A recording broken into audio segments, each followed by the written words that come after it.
always wanting to learn. Sure. Well, let's get started. Rick has joined us. He's been here for actually a couple of years now, in and out of town, and sure. We appreciate you coming, Richard. And Richard Haggerty is Director of Business Development at Lockheed Martin, and is was a Naval Service Warfare Officer for 20 years. He has extensive military business with Aegis Combat Systems, and Joint Integrated Air and Missile Defense. So, Richard, the floor is yours. Thank you very much. Thanks, Jim. Thanks, everybody, for coming this morning. And I had fully intended to present something to you, but I'll do the best at illustrating it with my hands. I'm not a pilot, so I'm on the receiving end of what pilots do, but I did spend a good portion of my time in the Navy sort of developing some of the systems that we're going to talk about a little bit today. So as you know, we're going to put a big radar down in Clear. All right. And that radar is got two big apertures. It's pointed in the direction where you would expect it to be pointed to deal with bad things that come from the Chinese, the Russians, and the North Koreans. So they're all three in the trade space right now. It started off with that little guy in North Korea, creating a little bit of a ruckus, and now we've just, of course, all along we decided that there's more bad guys over there, and how do we deal with those kinds of threats? This radar that we're going to put down there is intended to defend the homeland, all 50 states in the homeland, from threats that come in that direction, circumpolar, right over the northern latitudes, okay, and they wind up anywhere from California all the way to the East Coast, as long as they can fly, right? So it's an intercontinental ballistic missile radar, which means that it detects, it tracks, and it closes a fire control loop for GBIs that fly out of Greeley and out of Vandenberg to be able to go intercept those intercontinental ballistic missiles that are traveling very, very, very, very, very fast. And to hit a warhead with a warhead, skin to skin. But Rich, the radar doesn't marry the two, right? It does. Oh, it does. Through a system called C2BMC. So all the data has to go from the radar to a system that actually is connected with the missile fields, and that system is called C2BMC. That C2BMC is what then allows the data to come together and to go back out to where the missile fields are and launch the interceptor. And as the interceptor is flying out, it gets 3 updates from the radar through C2BMC up to the missile, right? So it's giving it updates on how the missile has to change its course to consummate that intercept. So as a backup, is the missile also tracking the target? So at end game, the missile does have stuff on the front end of it. It has seekers, IR seekers, okay, that look for when things are moving that fast, even in the upper atmospheres, it creates a heat signature. So it looks for that heat signature. And the radar helps it to determine how broadly that field of view is, right? As it turns that heat-seeking device to go look for what it's looking for. The radar's telling it, look over here, no, look over here, and it's very, very small angles of degree that you're looking at it changing. So that data exchange has to be incredibly efficient. Things are moving very, very, very, very fast. Right. So you guys that are hunters know what it's like to try and shoot something that's moving fast, right? Right? So anyway, the radar that's going to go up there is 2 large 50 feet by 50 foot apertures. Okay, that's the size of the electronic device that's out there. I won't get into radar theory here, but it basically sends a signal out thousands of kilometers, waits for a signal return. It's operating in an area where we know through any of a number of different means where there could be ballistic missiles, right? So there is a constrained search volume that it has. It can search anywhere that it's pointed at, but we tend to want to limit, where we have it searching. So it searches, tracks. In terms of where we stand with that, we went through a 95% design review on our on the building that we're building. There's a number of different buildings that are going to be built down there in Clear. I think most of you are aware of that. The Milcon projects are ongoing right now. So there was some demill, some tearing down that went on down there, and some building back up. And Lockheed has a small portion of that, which is actually where the radar electronics are. That building is the one that Lockheed will be building. So that's, you got 95% design on that On building. our building, yes. And then how about the LRDR itself? Because you have the design built on that too, right? Yeah, so Yeah. so that's already gone through its, let me actually, I have a, what do I do with that? Oh, it's in my code. I can actually look at something, you can't look at it.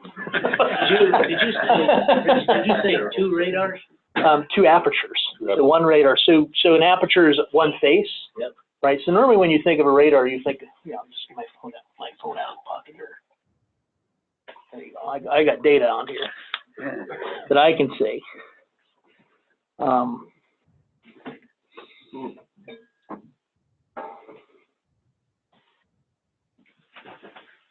Yeah, so to Jim's question, so in October of this year, we're planning to go through a final design review. All right, so that is where everything, think of a construction project, okay, where all the plans are done, somebody's going to look at everything tooth to tail, it's all done, all the red lines are finished, you're ready to get started. That will be done in October of this year. And from there, and we've already started a little bit of the pre-production stuff, right? So the pre-qualification for the electronics and stuff like that, we've already been working on some of that so that we're not doing, developmental engineering, starting in October. We've already got a little bit of that, our runway started on that. And as a matter of fact, one of the things I wanted to sort of, mention to you is that, so think of that 50-foot by 50-foot aperture is 5 panels across and 2 panels high. So there's 10 panels associated with each of those, right? 10 panels associated with each of those 50-foot apertures. We have one of those panels in Morristown, and each of those panels is about 25 feet by 10.5 feet, but 10 feet. 10 feet by 25 feet for each panel. Well, one of those is already in place in Morristown in a facility pointed towards a location called Wallops Island, which is where there's a lot of testing that goes on. NASA does a lot of rocket launches out of there. There's all kinds of stuff that's launched out of Wallops Island in Virginia.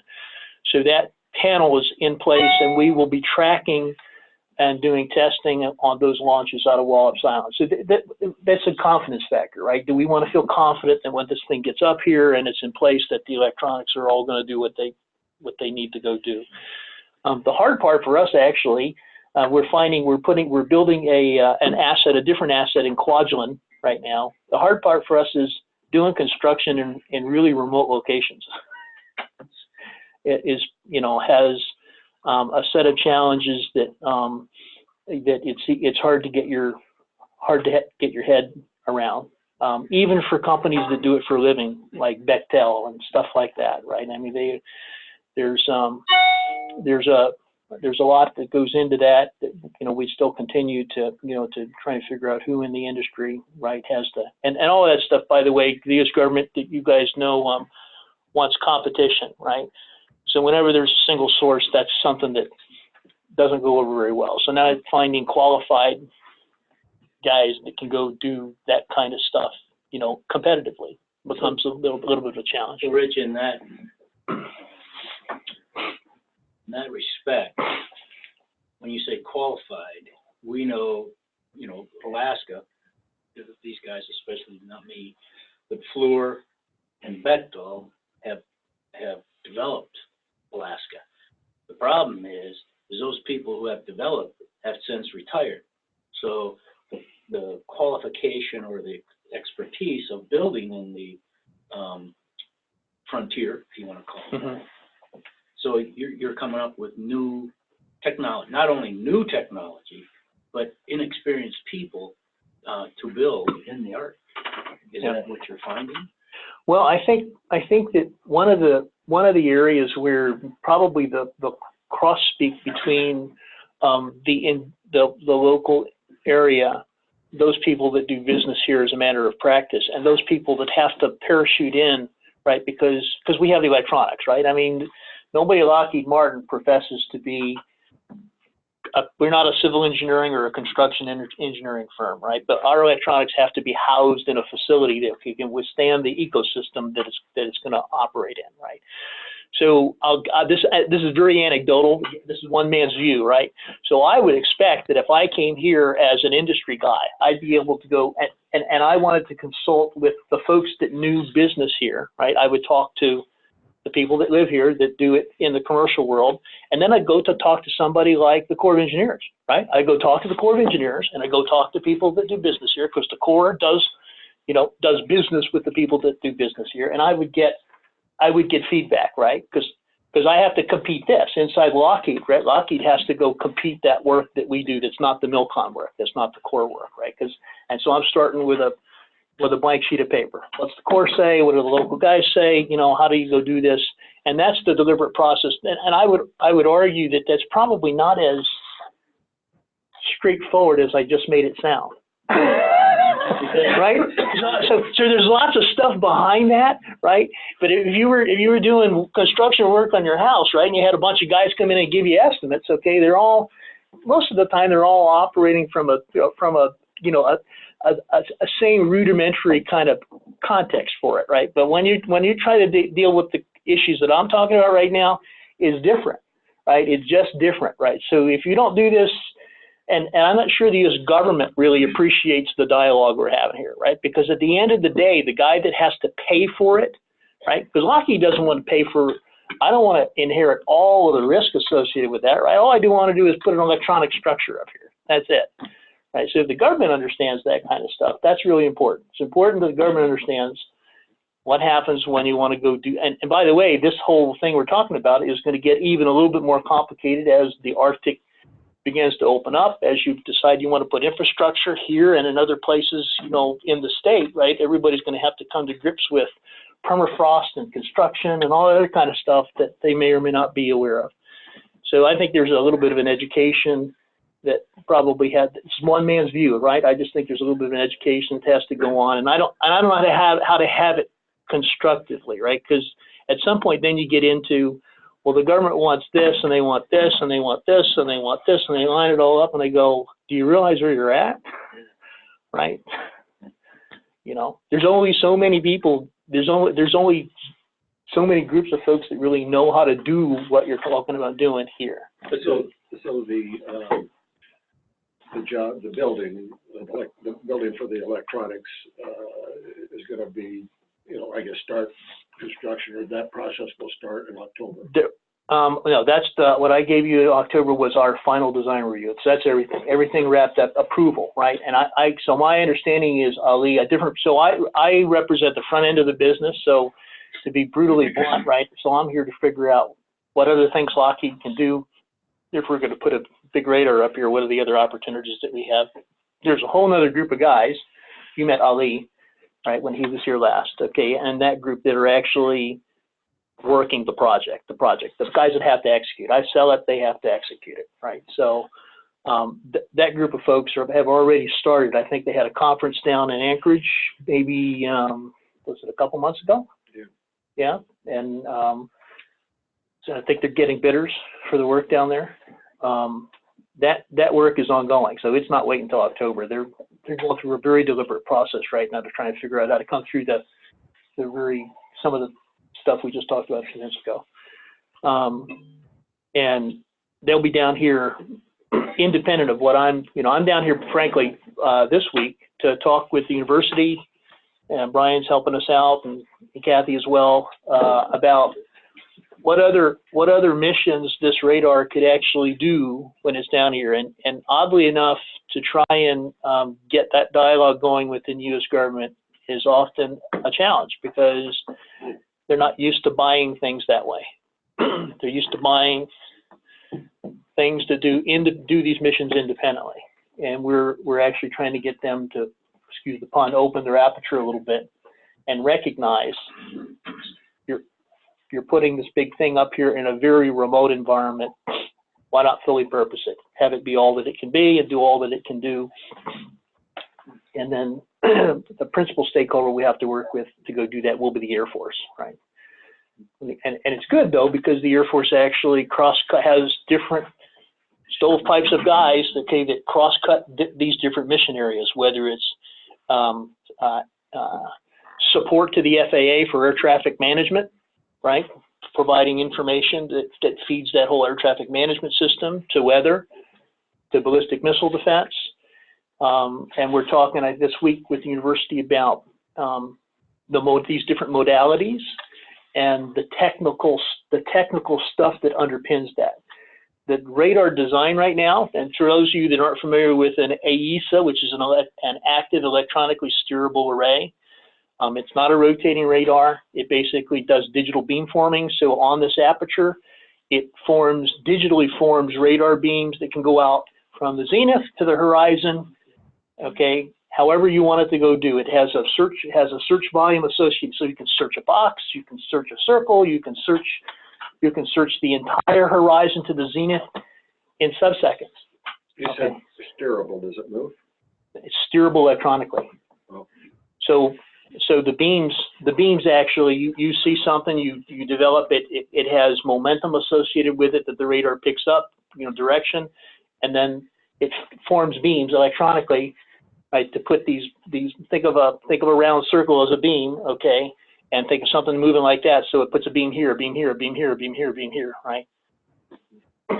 It intentionally now, because and the beams get smaller and smaller and smaller, right? So this is a search beam and this is a track beam, and then when it's really guiding a missile, it's very, very, very precise, right? So all of the computing power is going to be there also? So there will be all the computing power needed for the radar to do its thing will be at clear. However, the stuff that we're talking to the university about, okay, that a lot of that computing will be massive, right? We will have to figure out how much of that information is relevant to these different end users, right? So part of the technical dialogue is, okay, I have terabytes of information. Okay, not all of that. I mean, that's really important when I'm defending the homeland against a ballistic missile, but it may not be that important if I'm trying to figure out if the difference between hail and sleet. Right? Maybe I don't need that much. I just need enough, right? So how much of that information we need and where it's processed is another open-ended question, right? Because we've talked about doing some pre-processing near the radar and then maybe doing a lot of post-processing at a different place, possibly at the university, right? Where there's a big computing center up there. Yeah. And again, these are all dialogues that we're hoping to have, an evolving dialogue, with the community here. One of the things that Kathy and Brian and I have talked about is how to build a community of interest here about some of these secondary missions, right? To create a demand pool. And it's not apparent to me just yet how important it might be, right? I have an inkling that it could be important, right? My sense is that if you're going to put something this capable up here, why wouldn't you want it to be, fully purpose it, if you could, again, to contribute to the ecosystem, because it's just hard to put things up here, right? So why not have the things that you put up here be all they can be? So when you talk to somebody like me and tell me it has, tremendous capability, that's good, but I, have no understanding of the depths of that. So Brian, and Kathy, you guys are talking to the university. So an example might be if you take existing technology to look at what's going on in the weather to the west. There's a limit to its ability to discriminate what's out there. If you extend the range and you extend the precision, you can develop new weather models that are much more accurate and potentially more long range. And that's something that if we can prove that concept here, could be used at other potential installations as well. So the same for volcanic ash. You already know what we've been doing at the university on volcanic ash, but if you can, to the extent you can even further delineate exactly where volcanic ash is, you can make a big difference in the air traffic control and the ability to use airspace. A third might be dealing with in the air traffic management, the ability to discriminate where all of the unmanned aircraft are, as well as all the aircraft, because our existing technology won't necessarily pick up every drone that's out there. But if you've got technology that can, that has applications, again, both in Alaska and elsewhere. And you're working with the Geophysical Institute? Yes. So one of the things too, just as a maybe put a finer point on it. Oftentimes, people will hear, you got this thing, want to bring it in to go do this, and they think of it as something that's binary. This, as opposed to the stuff that's out there, and we can't think that way. This has to augment and complement the things that are out there. So you've got things that are out there doing something, but maybe they need a lift, they need a little bit of help, they could use some synergy from what this sensor could provide. And I think that's the context in which we're having this discussion, right? Because there's going to be a number of different things that come into the Alaskan region, right, over time. And what we really want to try and do is make sure you're getting the most bang for the buck for those sensor systems as you put them in here, especially if the technology enables you to go do that. So the real challenge here for us is to convince people who aren't used to thinking this way to begin to appreciate that. Part of it's a demand pull from the folks that live here. Part of it's an affordability thing, right? I mean, we're trying to get the most bang for the buck out of the government's investment, what they put up here, and there's a huge affordability thing here. There's a lot of science behind this. There's a great opportunity to do a lot of applied research and learn how to do weather modeling and weather predicting much better.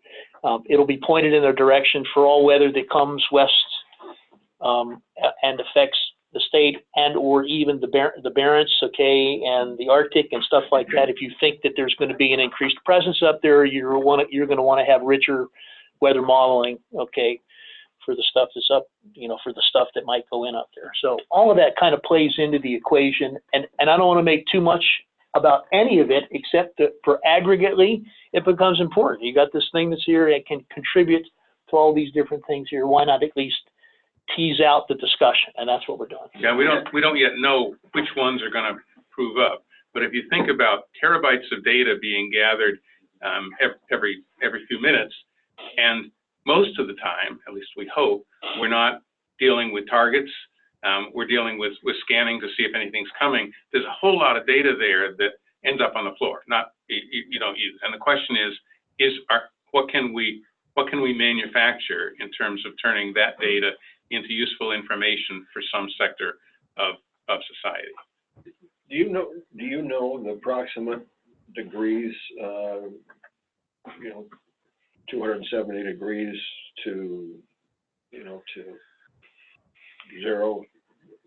I mean, is it directly west? Think a little bit. Think a little bit east of due north. Okay, and a little bit shy of due south. Okay. Okay. At clear. So okay. It's interrogating the sky and painting a picture of what's in airspace. It's got typical horizon limitations based on geography, right? But it's thousands of kilometers of range. Does it interrogate the ground at all? There are certain kinds of effects that can be so close to the ground. Close to the ground. Like ice. We're going to go look at that. We're going to go look at how it could contribute electronically. That's a tough nut to crack, right? A lot of times there are different kinds of radar propagation techniques that you can use. You can use triple scatter bounce. You can use a number of different ways of bouncing radar energy off of different things to go collect information. Ice is a tough challenge. Okay, so, but again. Part of that's the angle. The angle that you're at from clear. We're thinking sea ice is what we're most interested in, but you'd have to use bounce or some other effect to get that. So we'll take a look at that, right? I mean, some things might be tougher than others, and again, I'm a little bit leery to oversell anything at this point, but I think aggregately there's a lot of stuff that if once you adopt the philosophy that I want to get as much out of this as I possibly can, because this thing's going to be there for quite a while. The other thing too, just as a reminder, is that the Air Force is the lead service for Arctic ConOps right now. The Air Force has, just as of last year, established a flag officer and senior SES level personnel in their A3 shop who are responsible for looking at the Arctic ConOps. What does this, and so they'll be liaising with Homeland DHS, the Navy, the Army, other folks that have a presence up here, the Coast Guard. How should we, as a government, set of government agencies, look at, you know, the evolving Arctic ConOps?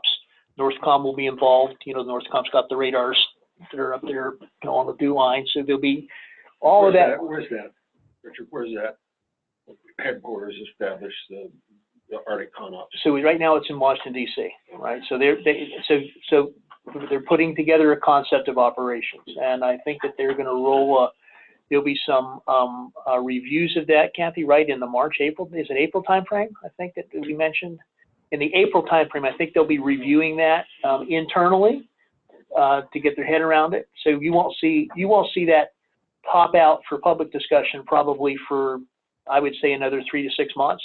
But it's important that, you know, there is public literature that's out there that you can go Google and YouTube Arctic ConOps in the Air Force, and it'll give you some context as to what they're doing. But the government is getting serious now about, you know, what does this mean? They're laying fiber up there right in the Arctic. Okay, you've got a whole lot of discussion about, you know, crystal serenity and derivatives of that, and what happens, you know, as there's more presence, and what should the government have a unified or a quasi-unified strategy, okay, as they deal with this?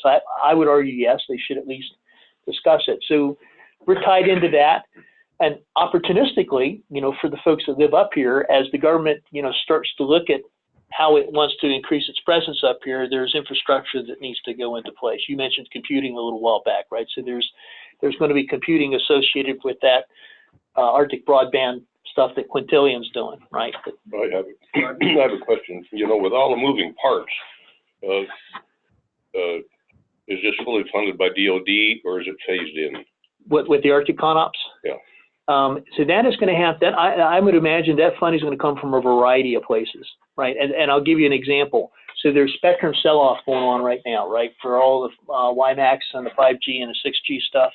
And so the government sells off that frequency to commercial users, okay, and then they take that and they go back, okay, where do I need to invest, right, money, okay, within the DoD to deal with it. And I would argue that the Arctic is probably going to get increasingly a little bit more important year over year over year. I think people are trying to put a finer point on impact, right? They're really trying to get their head around the practical aspects of, you know, why and when and how much should I contribute up here, and not get behind, right? I mean, the whole issue we talked about when we first started was, you know, if you don't start early enough, okay, no net factor, seasonal kinds of things, and you don't understand permafrost or any kind of stuff, you know, you're going to get you're going to start too late, right? You're not going to really fully appreciate what it.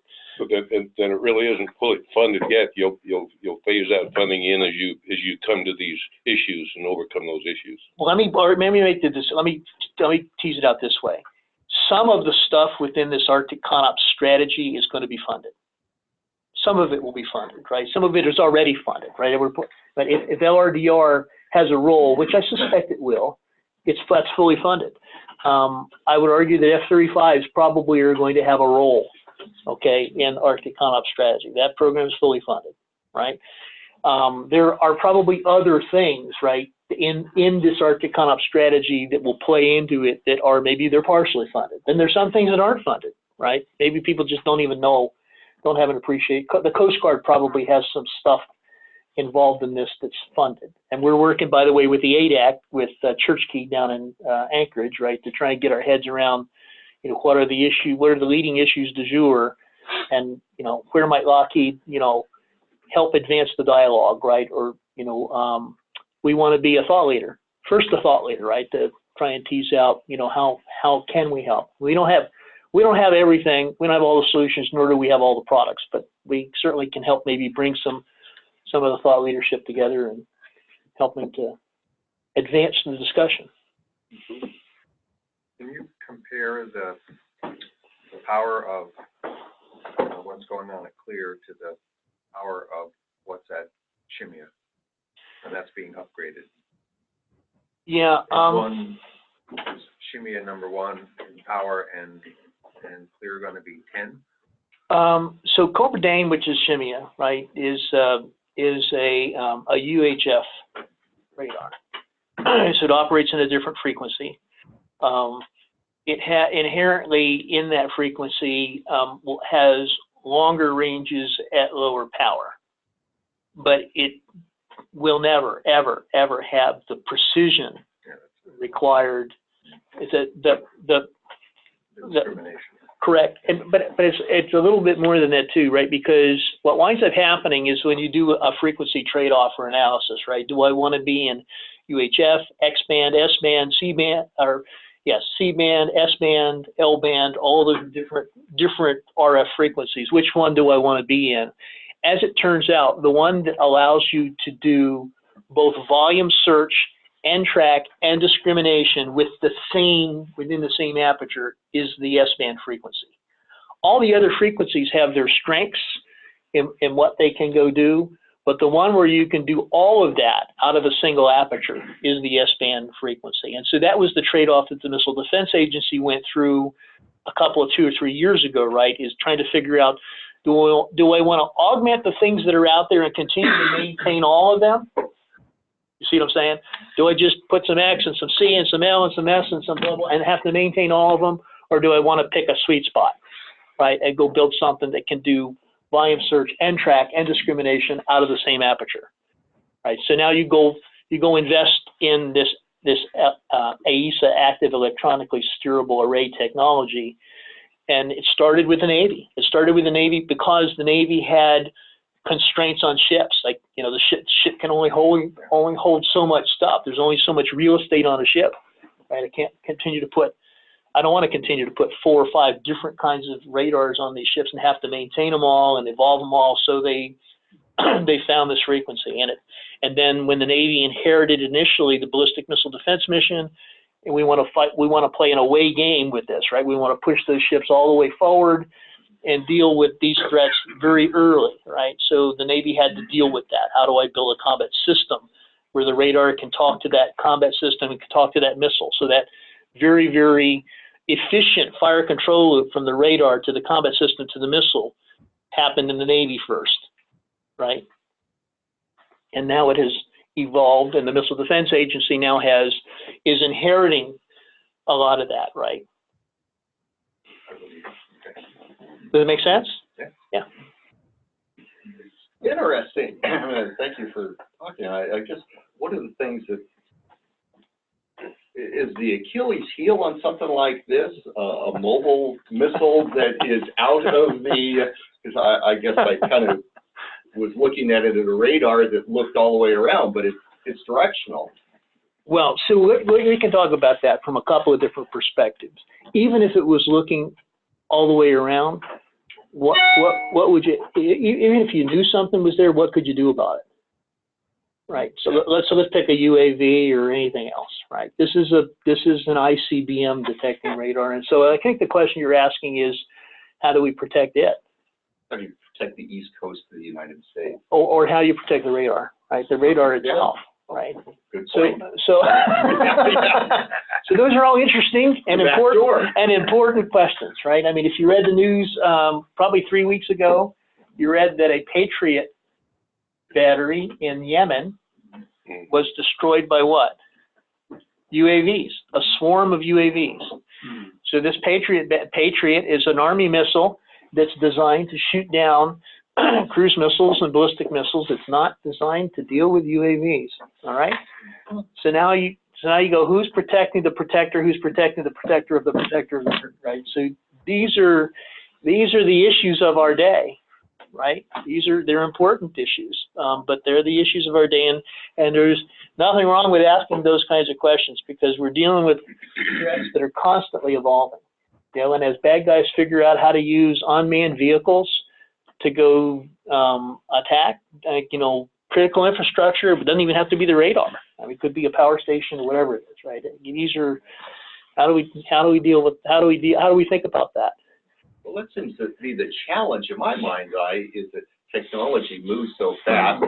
You're brick and mortar, you're actually building something, but you also have to anticipate where technology is going, because this can't be a 3 or 5 year project, and you have to carry this a long ways on out to the future to make sense. The elephant in the room, to your point, is that the process that we have to work through, the governmental, and this isn't necessarily a bad thing, it's just a thing, right?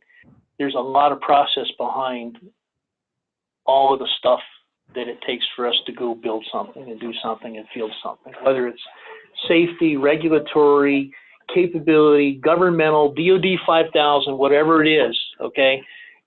That's the world that I live in right now, okay, with all of those constraints. And to your point, the elephant in the room is the bad guy doesn't have those constraints. The people that want to do bad things have zero constraints in that regard. And so how do you deal with that, especially if the threat is coming from a state-sponsored organization, and are you building the things to fight the last battle as opposed to the things that you need to fight the next battle? And that discussion is, I think, an important discussion that oftentimes doesn't really see the light of day, right? It's a difficult discussion to have. It really is. And you don't think for a minute that there aren't folks throughout the industry, not just Lockheed Martin, okay, who are very sensitized to that, right? Who want to go, you know, faster, right? And could we go faster? Probably, yeah.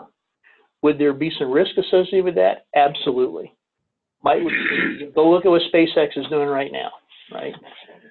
After they lost that launch on the pad, how long do you think it would have taken NASA to fly another mission? 5 years, 6 years maybe? They flew one 3 months later, right?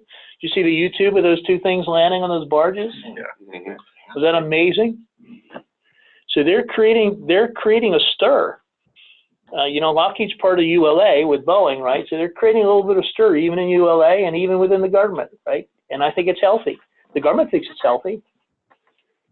And at the end of the day, I think industry thinks it's healthy. It keeps you on your toes. But what comes with that is the risk of something blowing up on the pad, or a payload on the end of it gets blown up, you know, or possibly even some people die, right? I mean, that's always the risk of going faster. Somebody could die. Richard, the Alaska launch facility in Kodiak is working with missile defense on testing the Israel's missile defense system. Is Lockheed involved in that? Indirectly. To the extent that the system would go through what we call C2BMC, which is the Missile Defense Agency's command and control element, yes. That's where we would be involved. I was just going to note, going back to this issue of how do you deal with emerging threats quickly. We're actually, one of the other projects we're discussing with the university is something that they just got funded that started at Stanford a few years ago, and now there are about 30 universities involved in what the Defense Department calls hacking for defense. And they pull together a small interdisciplinary team that tackles a specific problem, and it using kind of the lean startup methodology to try to come up with a solution or a suite of solutions to a problem. And actually the Arctic ConOps is the one we'll be talking with the university about, as to how we might use that sort of outside of the traditional defense procurement process. How do we come up with ideas to more rapidly deploy? And I think that's the issue that the Defense Department recognizes, is that the traditional methodologies don't move as fast as technology does today. So we've got to find ways to break through. So this Arctic ConOps, it's been a couple years ago, maybe 3, Senator Sullivan was able to get in the Defense Appropriation Bill language that instructed the Air Force to to design a Arctic strategy. General Northcom, Lori Robinson, was charged with writing that. And my understanding is that's still not done, but she's working with various branches of DOD to create that paper. Will that be the foundation for this Arctic Con? I would be highly surprised if it wasn't part of what the A3's done. Right? So she has to, I think she would work back through Headquarters Air Force, right, as a supported commander, right, to make sure that the resources are there and whatever the underlying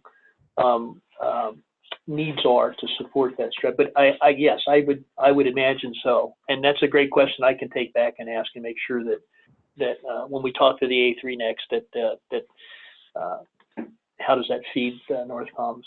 We've been talking for years up here, Brian, part of it, obviously, of creating kind of a DOD industry research facility at UAF, where you start looking at Arctic excellence, and it goes to a lot of things you talked about, construction, military, it's not only, permafrost is not only an issue for construction, but if you had to send the military out and, out in April and left them out there until June, maybe they'd sink out of sight in the permafrost, who knows? Right. So, a collective database and institute for that. It always seems to me when you come, Richard and others talk about, hey, we have this technology that we're developing, and there's going to be use for it, and they're it's surrounded emerging Arctic issues is what I call them. That we don't find some common repository for all of this.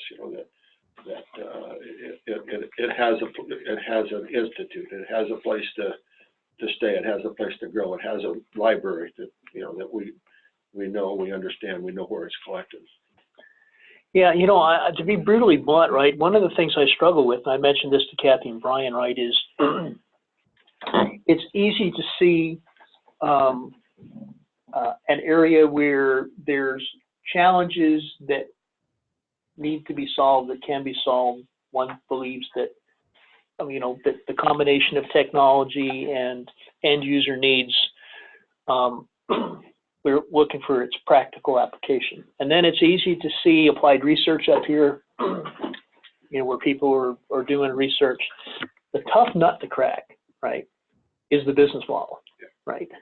The tough nut to crack is a business model that says, how do I take applied research, okay, and get it out there so that it has a tooth-to-tail ecosystem from somebody put it in place, somebody's using it, somebody's maintaining it, okay, and there's a cycle of goodness there, right? And it's not all the government, right? It's not the university, but it's a combination of who's providing the service, who's building the product, who's using it, who's maintaining it, and finding.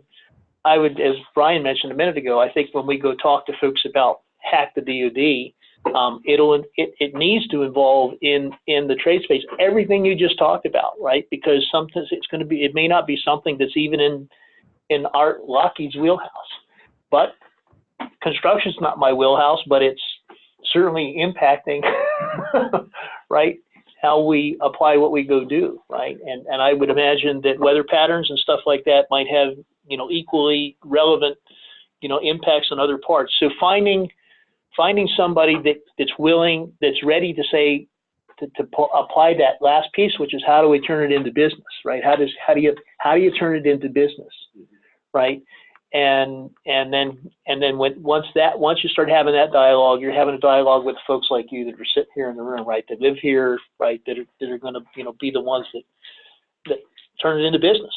Well, I tell you what, 6 months out of the year, we get routine messages holding in icy straits for the weather to break so they can make the run across. So, a practical application for a weather pattern means a lot to commerce in Alaska and ships coming on up north. We have barges every week coming on up, and icy straits is always a holding place where they suck on in the barge and they just do this big circle. And then also also out into western Alaska, the barges going on out there. So, you know, forecasting weather patterns is huge within our company. Yeah, and I think, you know, I know the Coast Guard's building at least a couple of polar breakers, right? I would imagine there's going to be some commerce questions about how the Coast Guard's using those breakers. You know, where are they? What they're doing? What are the circumstances behind it? You know, how does industry, you know, have a role either in where they are seasonally, right? How do you influence that? You know, what kind of applied research is going on those vessels? You know, all that kind of stuff, right? That'll come out of that whole discussion. Now, Lockheed is involved in that, right? So we're involved in the polar icebreaker competition. There's a competition that's going to go out there, so we will participate in that competition. Right. Yeah, we'll probably partner up with a shipbuilder. So, going back to the testing phases of the missile, we've always heard that the missiles were not 100% accurate, and you know, they had some misses. So my question is in regards to what you told me earlier of marrying the target by the radar and by the missile. When the tests were done back, this radar was not in process. So now with the radar and the missile, is there 100% surety on target? There's never 100%, ever. But it's better. But it's better. And that's what I was gonna ask. And that's why we always shoot two, by the way. Multiple targets that come by. That's why we always shoot two. Which is exactly why they let you put 3 shells in the shotgun. But during competition, you don't shoot two. I have never worked with the Corps of Engineers, but their reputation, and it scared me when you said you were going to talk to the Corps of Engineers. Well, we've already talked to the Corps. So, I mean, you're talking to the contractor who's going to build it, and then you're talking to the Corps of Engineers. And my perspective of the Corps of Engineers is what is written is black and white, and it's not open to interpretation except mine as the Corps of Engineers. You as the contractor have to comply with my interpretation of what is written. So, you know, putting value on talking to the contractor and to the Corps of Engineers, how do you determine which way you go? Take the best advice you can get, for sure. Yeah. I mean, look, it all boils down to risk, right? So we're not in the business of losing money. And so we're going to take, and there's a price that we're constrained by the price. The price is the price. The government, you know, sometimes the government gives you some latitude in that regard, and sometimes they don't. But you're not, Lockheed in this particular contract, LRDR, is not subject to the Corps' overview, as I understand it. Only to the extent that there will people that will come in and they will inspect the facility to make sure that it's built to the design constraints that it was built to. And to the extent that the Corps plays a role in that, you know, as somebody that comes in and does that, then it will be. To the extent that they don't, then it won't be. So by the way, they're involved in our design review. Hold on, this is about the brief. Do I have permission to show the brief? I mean, by the way, I'm in a meeting with a bunch of people staring at me right now, going, "Can you show the brief?" Okay. All right. Well, send me a text. Send me a text. All right. All right. Thanks. Bye. All right. Bye. So then the Corps of Engineers is going to be involved. Currently, they're involved right now with the mission controls. Correct? Yep. And then there's the other $100 million contract. I don't know if that's been awarded yet, and I can't remember what that was for. But then there's the foundation for the missile radar pad, to my understanding. I think that's been awarded. I think I read that in the newspaper. You will know more about that than I, because I did not study up on those particular issues coming here today. Okay. But I can find out. Well, my question to you, Richard, is the Corps of Engineers is going to be responsible for the facility. Lockheed is responsible for getting the radar built, Correct. right? Okay. Yeah, and there's two pieces of that, right? One is the electronics, which are built back in New Jersey, right? So we build that and then we ship it out here. And then there's the building, right? And putting the, the plumbing in place and the wiring and the steel up and all that kind of stuff. But the design comes from Lockheed. Design comes from Lockheed, but it's a government, it's not a Lockheed approved, it's a government approved design. Rick, Government, yes. thanks for being here and for talking about opportunities to kind of leverage this intellectual capacity and the technology you're bringing. I guess I want to go back to a comment you made on kind of cost of living or something. You were way back in the discussion of contracts. I'm assuming what you're doing is looking at ways to leverage this with the university. The LRDR is funded, so you're not talking about oversight on a contract that you're let to allow you to expand that contract to expand the scope. I don't think. I think you're talking about new areas that would be appropriations or contracts to utilize this project better. Is that? I'm just It's probably a little bit of both. It's probably a little bit of both. So can you discuss that a little bit? Sure. I want to just come away with an understanding of what do you have approved and what would this kind of leveraging look like? If it comes down to cost of living, that comes out of somebody's pocket, and if it's a new appropriation or so it's not so much a cost of living thing. Think of it as there'll be an asset that'll be in clear, and with a few software tweaks here and somebody that allows you to turn this spigot on a little bit, it could do a little bit more. It could process a little bit more data, and then that data could go to a broader set of consumers, right? Not just the Missile Defense Agency now. So in order to do that, there's a cost to do that, but it's not a huge cost, right? It's just a cost. And so some of that could come as an ECP, an engineering change proposal, to the Air Force, right? Where the Air Force would fund some software to be developed and integrated, and it might be change order, and there might be and that typically would not come so much in construction. It might come in computing, additional computing someplace. Maybe there is a little facility that needs to be adjacent to the radar. That's a little teeny tiny thing that houses some additional computing, right? Because one of the challenges, those of you that understand the volumes of data we're talking about here, is that there's not enough trunk lines or trunk space, even on that fiber that's laid between here and clear, really, to move that volume of data. So you will want to pre-process some of that, right? So I think Brian mentioned that a lot of it falls on the floor right now. We just don't do anything with it. So some of that data would be then processed. There might be might be a little bit of, and when I say little, I mean really little. I mean just a little extension to house a computer bank, right, of some sort. And then you could push pre-processed data up to a larger computing facility, maybe at the university someplace, where a lot of that data that can be post-processed, right? So with that data, you could look at weather prognostics. You could look at how to do weather modeling. You could use and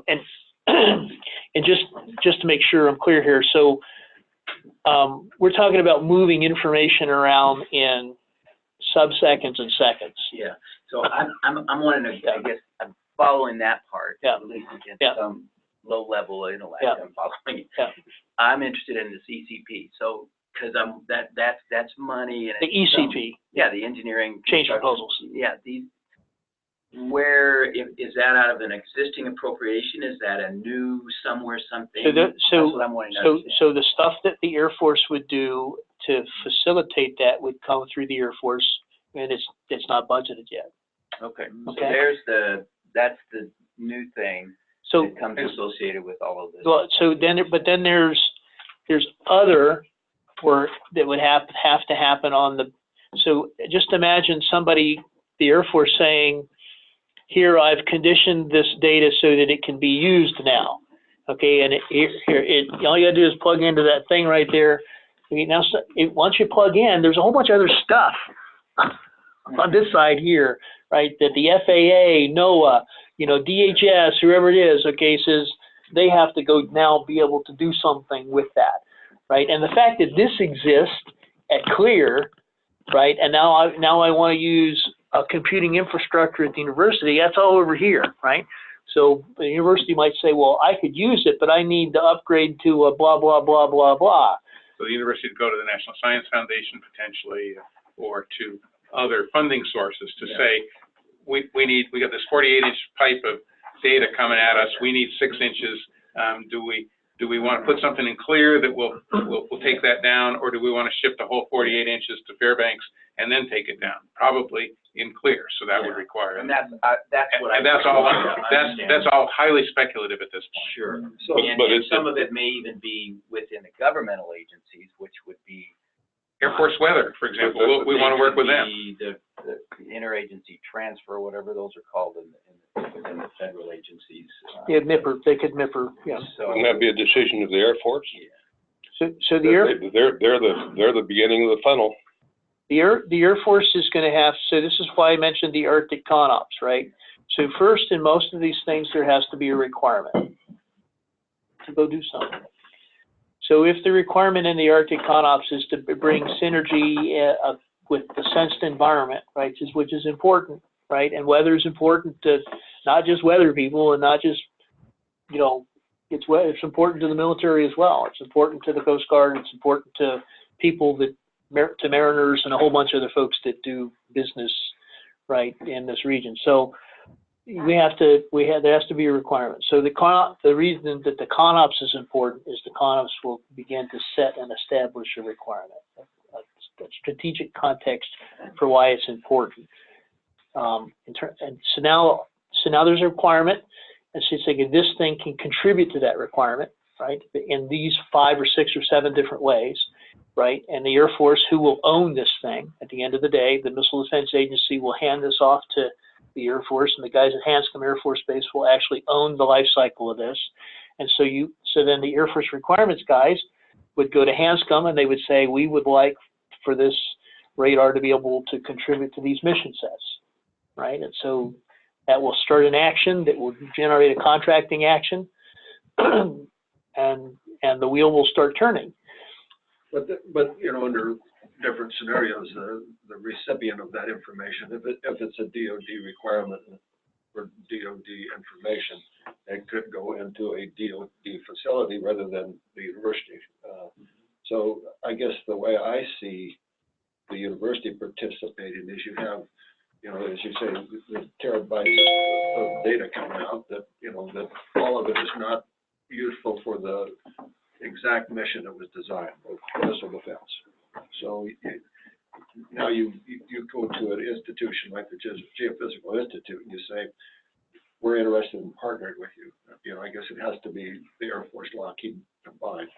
And, here's this data. Take this data and see where it is applicable to Arctic issues. And then you have a partnership of entities, university, Lockheed, Air Force, that eventually may be able to develop a marketable commodity that is able to go out. And you have a whatever you call it, an agreement how that's going to be handled. No, so I think you're on to the right framework for this, right? And Lockheed's involvement, by the way, is probably going to be relatively small, right? The Air Force's involvement will be relatively large because they have to facilitate, and they have to be an enabler. They have to enable this to occur. Where the data gets processed and what that means to the local ecosystem here is I mean, I'm a big proponent of it getting processed at a place where there is already existing infrastructure in a high capacity to go do that, like the university. And I think the fact that the university already has its, already reaches out to folks like NOAA and the FAA and a whole bunch of other folks that will be consumers, right? They'll be the end users, they'll be the consumers. And once those consumers have that additional data, I guarantee you it's going to change the nature of things. It will, it just will. There'll be additional information out there. It'll change how things, when you take off and when you land, you know, what your route is, okay? You know, whether or not you have to leave 3 hours early or you can leave 3 hours later because you have a much higher predictable understanding of where things are and where they're going.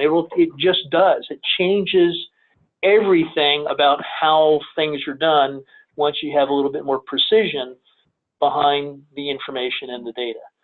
So it just, you know, and how that then changes business and how it changes profitability and how it changes, you know, how much fuel you spend or all that other kind of stuff, you know, is an outcome. That's one of the outcomes, you know, about being a little bit more. But at the point that you've figured out how to use the data, how to analyze it and produce a product out of it, at that point, it should spin out of the university Yes. into a private company that's offering, say, to shippers, where do you go? And we have that infrastructure in place. We've shown it with the volcanic ash. And if it We'll do doesn't with spin others. out, we haven't done our job, have we? Exactly. Well, Brian, you're talking about that part of the information that you've already described is left on the floor. Is there a cost associated with that, picking that up off the floor and getting it to wherever it's going that's been Yes. described here? And if there is a cost, how much cost and how do you go, you're gonna have to get to our convention, the delegation for help to get some of the funding to pick that up off the floor? I think what we're looking at is that the university figures out how to take this massive information on the floor and turn it into a map that you can download on your phone or the ship can download. Is there a cost associated? That's the question. Yes. There's a cost. There's a cost, A, to figuring out how to do it, and then B, to doing it every day, every hour, every minute. And the latter piece is the part that needs to be, there needs to be a private sector business model that works for that. That's not something that we would see But we're back to the Air ongoing Force. appropriations. We're back to the Air Force. So the Air Force, well, you go to the Air Force and they're the ones that are in control of that information that's been left on the floor. Yes. Now, does the Air Force, is the university gonna pay for the Air Force to pick that stuff off the floor and send it on? That's No. the discussion. That's what the discussion is. No, we're not. Yeah. No, but my input is that's where the ECP comes in. Yeah, Right? your input. My input is I want the government to pay for that. All right, that's my point, exactly. And So, but so this dialogue, just so everybody understands where we're at. So because we're starting to run fast now, right? And that's a good thing. But I'm gonna do the Heisman for just a moment. We have to have a technical dialogue, okay, through the university with the end users to figure out where the sweet spots are for this that we can then go approach the Air Force about. We're guessing at them right now. Right. We're trying to put a really finer point on what parts of that data that's left on the floor, how much of it. Right, that we have to sort of engineer this. We got to do a little bit of engineering, okay, so we can go have a compelling argument with the Air Force about getting the money, right? it makes sense. And that's why with Lockheed having the test panel in Morristown, New Jersey, that is the test bed that can be used to figure that out, because that's wholly owned by Lockheed. What I want somebody to do, just to be brutally honest, here's my ask, right, is I need somebody to care enough about this conversation that we're having right now, okay, to pay us a little bit of money to do some analysis out of that aperture that's on the East Coast, right? Because that aperture on the East Coast can point towards all kinds of hurricanes. I can go do a combination of air traffic, launches, and weather all at the same time. By the way, that's what this aperture here is going to have to go do. I can point at that facility and do all four of those missions. I can track things in space, and I can go characterize those phenomenon. I can bring it back to the technical community. I can have a conversation with NOAA. I can have a conversation with the FAA, and I can say, what if we could go do this? Right? How would that be helpful to you? right? Then those stakeholders here say, here's how it would be helpful. Now we're beginning to understand a use case that I can bring back to the Air Force, and I say, hey, listen, if you want to really make things, you want to help to improve the sensed environment in Alaska for all of these different stakeholders, here's why that data that's being left on the floor is important.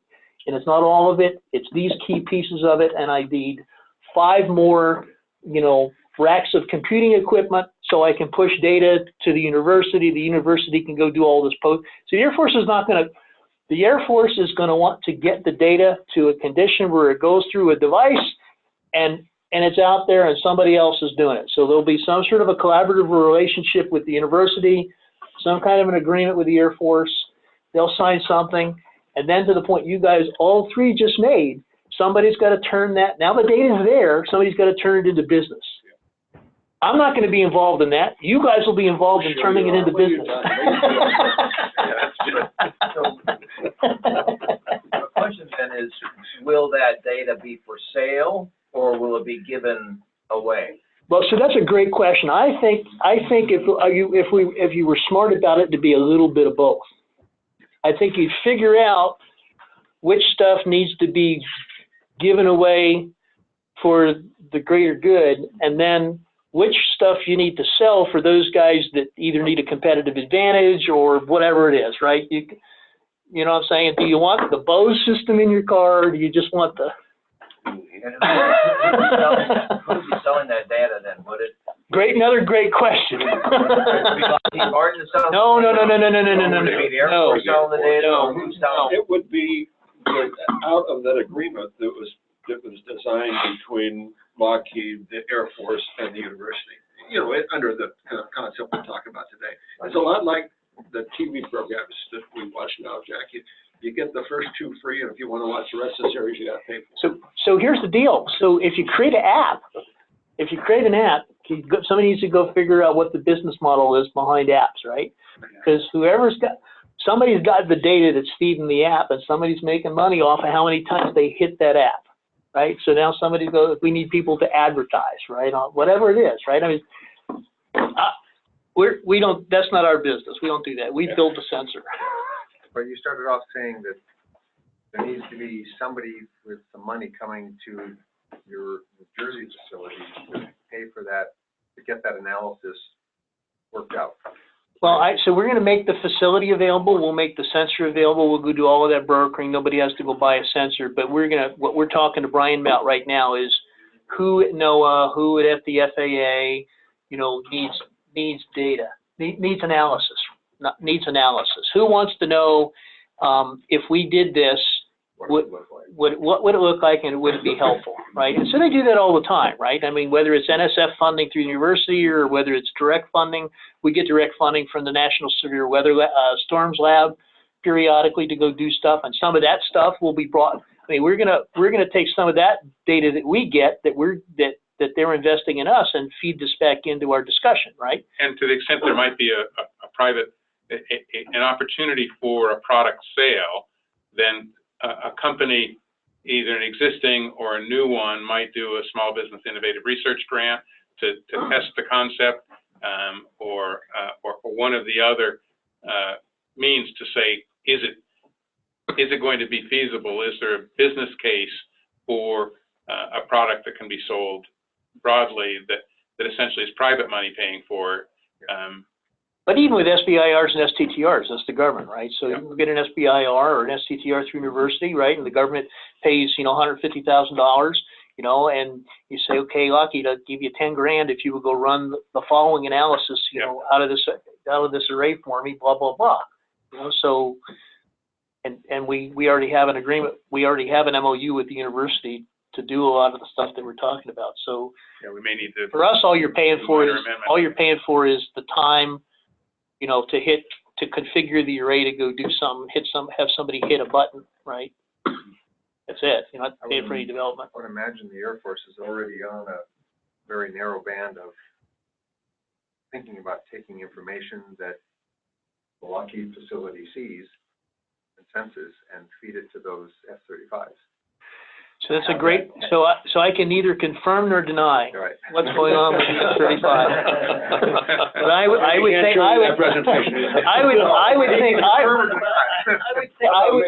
I would think that whoever's doing the Arctic ConOps for the Air Force, probably has, you know, F-35s out of Eielson in their trade space, right?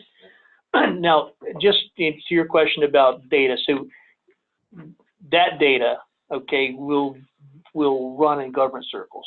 Right. And after 3 or 4 scrubs of that data, you know, somebody may see something at a command center in the DHS or something like that. But the short answer is, I would suspect that dialogue is going on. So, Rich, just, in today's world, you're watching the news, and then the satellite can zoom in right into a building in Boston, Massachusetts. So what does this long-range radar distinguish right now that is going to be usable, that a satellite can't do right now? So it's a great question. We're going to have that discussion, right? So there is a limitation to what you can actually, the precision you can get. Like if you're looking at a satellite picture, okay, of a storm, there is information you can get out of the satellite about where it is, but there's probably some details inside that storm itself that you really can't get at, you know, from the satellite that you would be able to get at with this. And so I mentioned something a little while ago, in frequency, being able to very clearly distinguish between rain, hail, sleet, all of that, snow, all of that, okay, with precision. Well, I mean, temperature only in terms of how all of this forms at altitude, right? So you would be able to, you know, to guess that, but you would be able to tell where the sleet is, and you know where the hail is, and ostensibly, even if it's big size hail, get measurements on. Yeah, essentially have a 3-dimensional model of the storm. The satellite can give you a picture of it, but it'd be more 2-dimensional. And even though SpaceX is launching bus-sized satellites, It's really important. to be able to house everything. Well, so here's the other deal. So again, I think I mentioned this earlier. Don't think of these, that what we're talking about here is binary issues, right? Think about each of these things adding to a more comprehensive understanding of what's going on, right? So now I got a satellite picture. Okay, now I got no LRDR, but now I got LRDR and say, wow, now I can blah. Okay, and then you know, Northcom and EF and NOAA upgrade the weather radars. Okay, so well, now that I've got these things here, I'll upgrade. Oh wow, now I got it's all of these things, I think, adding up, you know, as you move forward, so that what you now see, okay, is a more holistic and a comprehensive view, because you intentionally did it that way, not because it just sort of happened. And the Army and Marines have these. Yeah, and I mean, I think it's intentional. You have to go look if people are using these things here. You know, when you go look at the business model, is an app. Do you want to do an app, right? Maybe whatever's in the app, okay, is the stuff that you sort of give away, but there's stuff that maybe that's not in the app that you want to. You know, for pilots to know where there's ground fog could be really useful before you take off. That's something that, you know, might be on an app that would be worth something to somebody. So we're going to go look at all of these. We're going to go look at a number of different threads and use cases technically with the university, build up some bona fides that, you know, that make sense that you could carry to the Air Force and say, and then these discussions we're having this morning are building a cadre of folks in the region that say, well, yeah, I mean, once we figure out what we think the use cases are, we'll then start having a discussion about that. Right? And people say, well, yeah, that would be really good if we could do that. And it's important that there's a demand pull, right? And then in your conversations that you have with the Air Force or General Robinson or Senator Sullivan or Mikowski or Young or whoever it is, you know, you can mention these different things. But we're not just quite ready. I think we got to get through an earnest and iterative technical discussion and dialogue, and then we got to go collect some data relatively quickly. Now, when I say collect data, this analysis, I'm talking about this year, right? We're talking about doing stuff this year, so that, because to your point, if it gets too far down the road, okay, it's really hard once the roots start growing. It's really hard to change perceptions once the roots start going. So we're telling. By the way, we proposed these tertiary missions to the Missile Defense Agency when we proposed the LRDR and won the LRDR 2.5 years ago. So it was in our proposal that it can do. Waiting. Well, no, I think that they're solving the tough problem first, right? Which is get the radar built, get it up there, and then we can deal with all these software changes later. Know where the incoming missiles are. Exactly. That's, Thank you for coming. And, Okay, thanks for it's having me. always good to have you in Fairbanks, and, as you know, you're welcome in this office anytime. And, if we can do anything to help you while you're here, And come back off. don't hesitate. Thanks. Once I get the brief approved, I'll send it, and then you can put it on your website, because I saw the other ones up there. You can stick it on your website. Yeah, yeah. very good. Thank you very much. Thank you very much. Thanks for having me. Thanks. Yeah, sorry I didn't have any slides to show you. University? No. Hi. You're working on actually, Kathy is, and I'm. All right. Yeah, thanks for coming. What's going on? We're here, and that's it. Catch up on that.